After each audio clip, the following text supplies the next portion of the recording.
Hello everybody, for those of you I haven't met yet, my name is Zoe Clews and I am a hypnotherapist and founder of Zoe Clews and Associates. We are a 22-year old practice and we've been based in Marylebone. So I'm a hypnotherapist. We also have I have a team. We're an 11 strong team and we're kind of like a SWAT team really for all issues. So we deal with pretty much everything. So we're not all hypnotherapists, we're therapists and coaches as well. So we've got sexual wellness coaches, we've got children's therapists, we've got neurodiversity coaches, and we've got a few hypnotherapists dealing with all sorts of things like addiction and weight loss and I specialise in things that I specialise in are anxiety, all forms of anxiety, so that everything under the anxiety umbrella, because we are kind of living in the age of anxiety, aren't we? So things like OCD, generalised anxiety disorder, phobias, all of that stuff, depression as well. I also treat complex trauma, CPTSD, generational trauma. So I do all the light-hearted stuff, right? All the fun stuff. I like to get my hands dirty. But then, of course, we cover all sorts of things, relationship issues with couples therapists.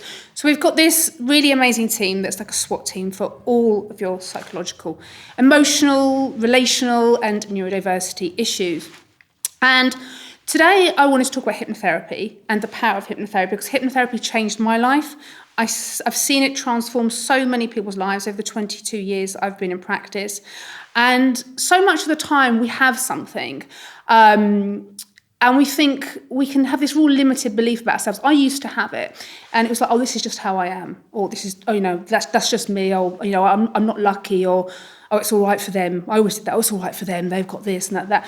But actually, there is so much that you can transform. I'm always saying to people, it's very likely that you don't have to live with it.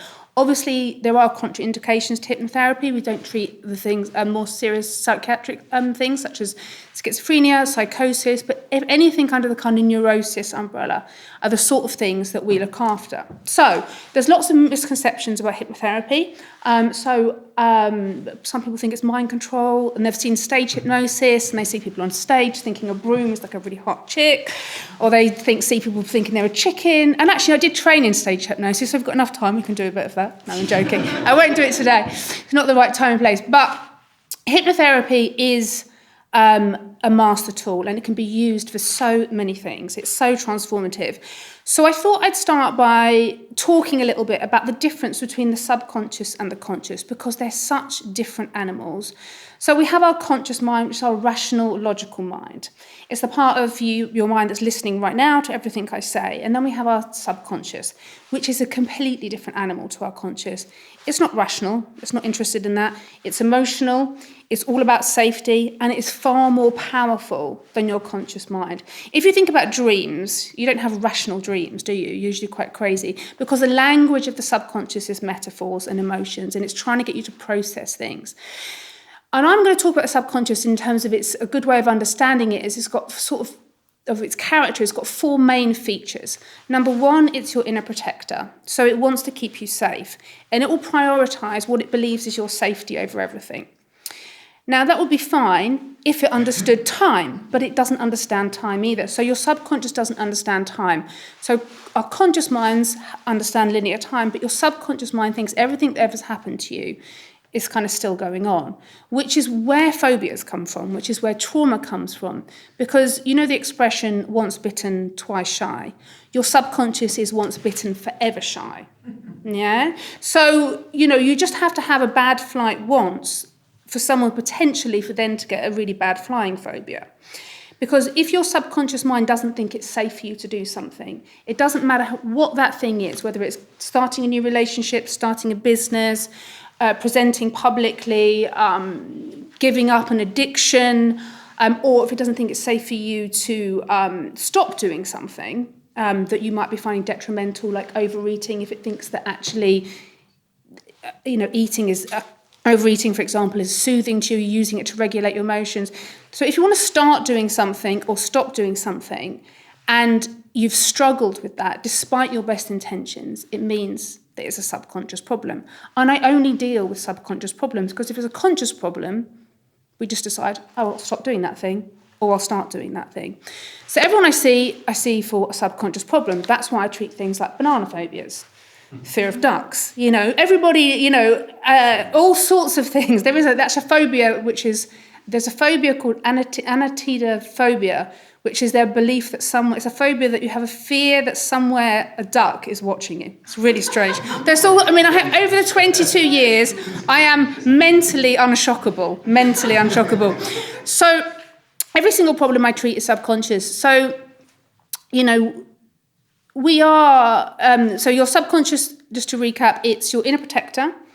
It doesn't understand time. It's dominant over your conscious, which is why people get so frustrated with themselves. They're like, I know I don't need to feel anxious about X, Y, Z. I know it isn't logical that I'm scared of balloons, whatever the thing is. But your subconscious doesn't care about that. It doesn't care about logic and reason. What it cares about is keeping you safe.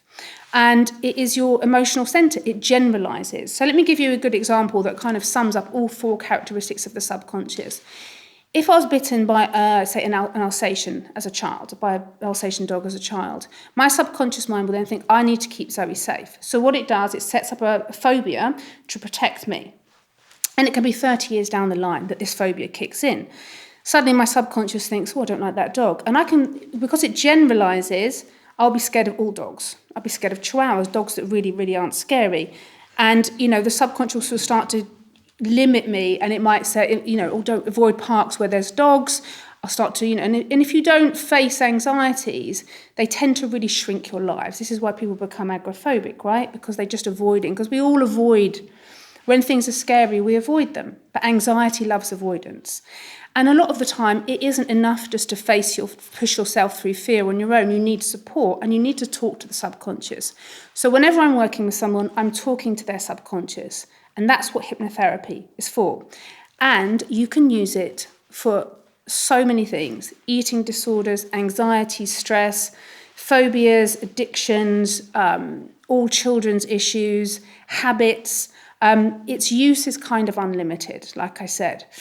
And if we think about hypnotherapy in the workplace and how effective it can be there, if you think about the workplace issues that people have, performance anxiety is huge, and it's never to do with, nearly everyone I've ever treated, is never to do with their competence or their ability. I work with really talented people, often CEOs and people in really high level positions, but they've got really burnt out. They get really scared of public speaking.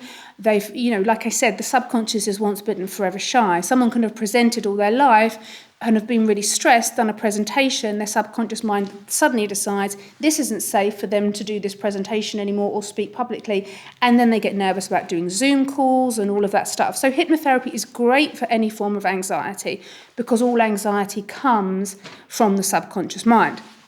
Burnout, that's a big one, because again, the subconscious mind doesn't understand time. So if you think about it, it's just collecting every single piece of information that you've ever that you read. It's collecting every negative experience you've ever gone through, as well as the positive ones.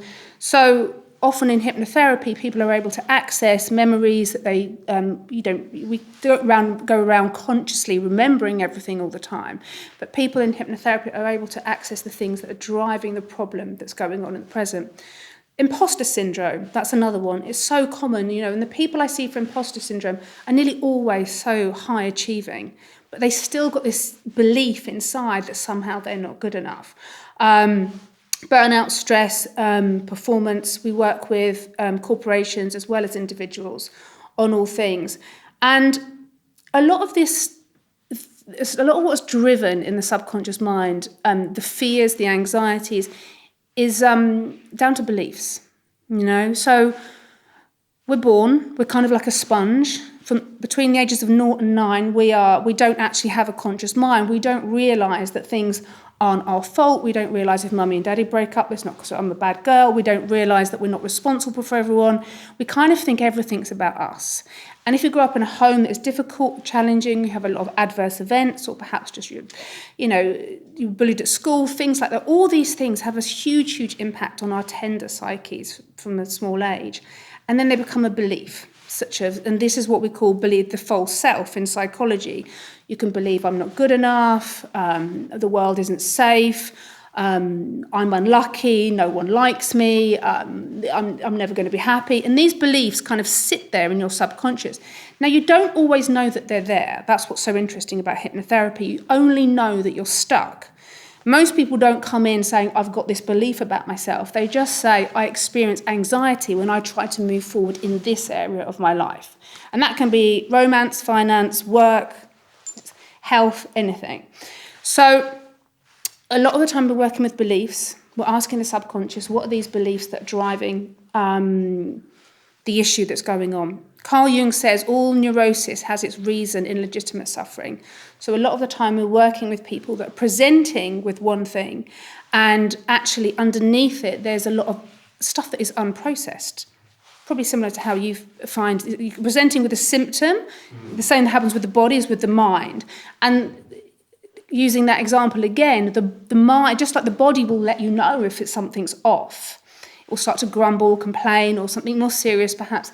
The same happens with the mind. So things like panic attacks, anxiety, depression, burnout. Really, it's your mind, it's your subconscious trying to let you know. And it always can often feel like a negative thing.